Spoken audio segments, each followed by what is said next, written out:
épisode de votre émission Art Inside. Aujourd'hui, nous sommes partis à la rencontre de Madame Myriam Knoé, qui a un parcours un petit peu atypique. Vous allez le découvrir dans cette interview réalisée. Je m'appelle Myriam Knoé. J'ai un début de carrière et de vie un peu compliqué, comme on peut dire, comme beaucoup d'artistes aussi. Et lorsque j'ai arrêté de travailler à la STIV, le TEC, c'est mon époux qui m'a inscrite sans me le demander à un cours d'aquarelle à l'Arc.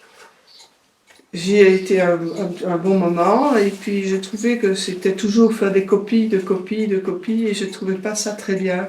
Donc c'est pour ça que j'ai fait des photos moi-même et je suis partie sur mes photos et j'ai arrêté à l'Arc. Donc je suis plutôt autodidacte, que je n'ai pas fait les beaux-arts non plus. Les cours de dessin qu'on a à l'école, bon, c'est très rudimentaire évidemment, mais je pense que je dois tenir ça quelque part de mon père.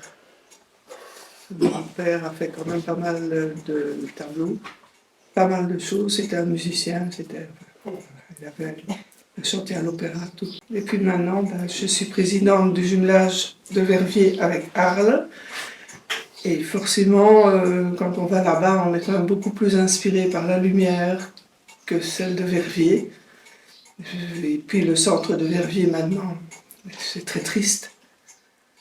Arles, vous savez, c'est une ville qui a à peu près le même nombre d'habitants que Verviers, beaucoup plus étendue, mais le centre-ville est pratiquement la même chose que Verviers, les commerces désertent aussi.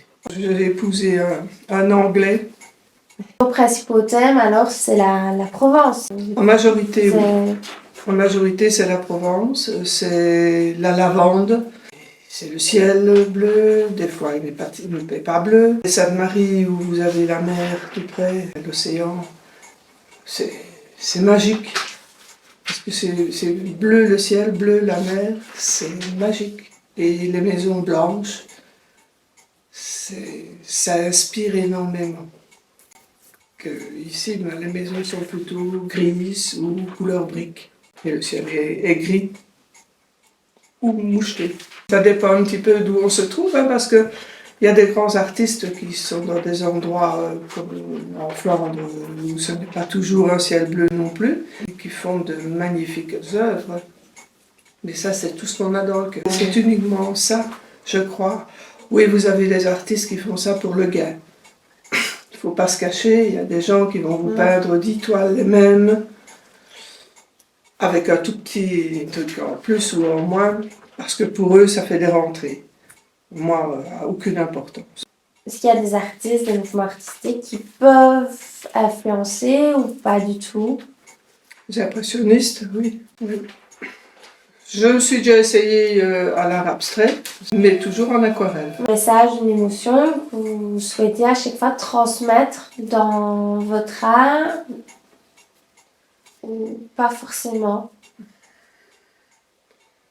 Non, parce que tout le monde est capable de peindre. Hein. Tout le monde est capable de dessiner. Tout le monde est capable d'ouvrir son cœur sur une toile ou sur une peinture, ou sur tout ce que vous voulez. Tout le monde est capable. Il faut des fois essayer 10 fois avant de réussir. Mais il faut y aller. Parce que voilà, on peut s'inspirer d'un peintre ou d'une copine ou d'un copain qui fait la même chose. Et puis finalement, on trouve son chemin. Voilà. Vous parliez tantôt de votre fameux tableau que vous ne souhaitiez pas vendre et que finalement vous avez vendu. Vous avez laissé Un prix beaucoup plus élevé que ce que je ne vends d'habitude, justement pour ne pas qu'ils partent. Et puis c'est un copain d'enfance, un copain de mon premier mari exactement, qui m'a dit c'est l'endroit où on jouait tous ensemble, hein, je te le prends. On ne peut pas dire non quand on l'expose, ou alors on en appartient. Je l'ai refait une fois, mais pas de la même. Je ne sais pas faire 2 fois la même chose, ça d'abord, ça c'est impossible. Il est décédé quand même relativement jeune, et il avait mis un petit papier sur le tableau à me rendre. L'interaction avec le public, vous la vivez d'une façon un peu particulière? Vous savez, je pense que ça dépend un petit peu de la façon dont les personnes vous approchent. Comme on dit, il y a des atomes crochus. Je ne sais pas d'où ça vient cette expression, mais c'est vrai qu'il y en a qui le disent. Et il y a des personnes que vous laisserez passer volontiers. Mais d'autres que vous sentez qu'il y a quelque chose qui se passe aussi en voyant les peintures, que ce soit les mêmes ou des autres, hein, ça n'a rien à voir. Hein. Et que vous voyez que ces personnes sont fort intéressées, donc alors on va et on leur explique. Parce qu'on n'achète pas un tableau comme on achète un kilo de pommes de terre. Quoi, hein. Expliquer pourquoi on a fait ça, comment on a fait ça, et expliquer d'où, où c'est aussi. Alors la question qu'on vous pose, c'est combien de temps est-ce qu'il vous faut pour faire une peinture? C'est très difficile à dire. Vous pouvez faire une peinture même sur 1 heure, sur 2 heures, sur 3 jours, sur une semaine, même plus longtemps parce que des fois on les laisse là. Ou alors on déchire et on recommence. Un aspect spécifique de votre travail sur lequel vous aimeriez que le public, les futurs acheteurs se concentrent? Je pense que les personnes qui connaissent la peinture savent que lorsque l'on fait une erreur en aquarelle, c'est terminé. Même qu'on arrive à la fin et si on fait une erreur, que ça coule où on ne voudrait pas, c'est terminé. Mais expliquer pourquoi aux gens, non, je crois que j'aurais difficile. Je ne suis pas artiste à 100%, artiste de cœur, c'est tout. Moi j'admire les personnes qui font de l'huile parce qu'il faut de la patience, il faut attendre que ça sèche pour pouvoir refaire autre chose. Et le problème là, c'est le problème ou la facilité, c'est que si ça ne va pas, ils savent repeindre dessus. Vous parlez de patience pour l'huile, mais pour l'aquarelle aussi, il en faut beaucoup de patience. Oui, mais quand on fait soi-même, on ne réalise pas ce qu'on fait. On fait ce qu'on aime bien et on ne peut pas dire oui, c'est plus compliqué que ça. Non, on aime faire et on le fait avec beaucoup d'attention. Je dois être seule pour le faire parce que si mon mari est dans le coin, ça ne va pas. Il va venir me trouver au-dessus de moi et va me dire « Oh, mais moi j'aurais fait ça comme ça. » Oh, mais moi j'aurais fait ça comme ça. Voilà. Moi je vois les choses comme ça, même ce n'est pas des cartes postales ni quoi que ce soit. Il y en a je fais de tête aussi. Ouais, c'est vraiment de l'imagination pure. Je ne copie pas quelque chose. Je ne travaille pas non plus à l'extérieur. Ou à l'extérieur, mais voilà, sur une table ou quoi. Des fois des croquis extérieurs, mais je trouve que je préfère travailler en faisant une belle photo et revoir ma photo après. Avoir votre photo améliorée par rapport à votre tableau. S'il y a quelque chose qui vous ennuie sur la et pouvoir l'enlever, le faire différemment. Oui. Ouais. J'admire les personnes qui font des expositions continuellement, ça c'est vrai, mais moi je crois que je n'aurais pas la patience. C'est un investissement incroyable, et puis j'aime bien entendre des critiques, mais ce que je n'aime pas entendre, que ce soit Fléron, que ce soit n'importe où j'ai exposé, sont les gens qui passent et « Oh, que c'est laid ça !» Non. Moi aussi, il y a des choses que je n'apprécie pas, mais je ne dirais jamais ça. Je dirais, oui, ce n'est pas mon goût. Voilà. Aller trouver que le travail de quelqu'un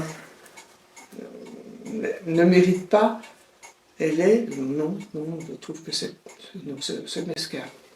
Parce que je trouve qu'on ne peut pas. Chacun est libre de faire ce qu'il veut. Voilà, vous savez, là, c'est une de Camille Kéris. Qui était une artiste quand même importante. Il y en a qui vont vous dire « Oh, moi je fais ça tout seul en 3 coups de pinceau. » D'accord, bon. Il faut l'idée aussi de faire ça. Critiquer quelque chose d'autre, de quelqu'un d'autre, non. Non.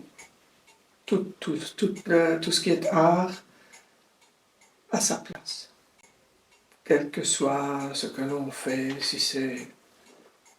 Peut-être que j'en trouve vraiment des horribles, peut-être. Et il y en a où il y a des personnes qui s'arrêtent et qui, au lieu de regarder une peinture se regarde de loin. Alors vous avez le nombre de personnes qui viennent mettre le nez pratiquement sur la peinture et qui ne voient plus rien. Alors moi je dis, mais reculez un petit peu, pour n'importe quelle œuvre, reculez, vous avez la perspective, comme si vous entriez dans le tableau. Oui, il faut pas des kilomètres, mais il faut avoir un certain recul pour y voir une profondeur, pour y voir ce que l'artiste a voulu faire passer par son œuvre. Prochain projet, inspiration artistique, vous les avez déjà un peu en tête ou pas encore? Oui, j'aimerais bien refaire des coins de Verviers, parce que c'est ma ville, mais que je suis fière de ma ville. Dans notre prochain épisode d'Art Inside, nous partirons à la rencontre de Monsieur Pierre Gondin, originaire de Liège. Il a lui aussi une formation un petit peu particulière. Nous vous laisserons le découvrir très vite. À bientôt. N'oubliez pas de vous abonner à notre chaîne pour ne manquer aucun épisode. Et on se retrouve prochainement. Au revoir et merci.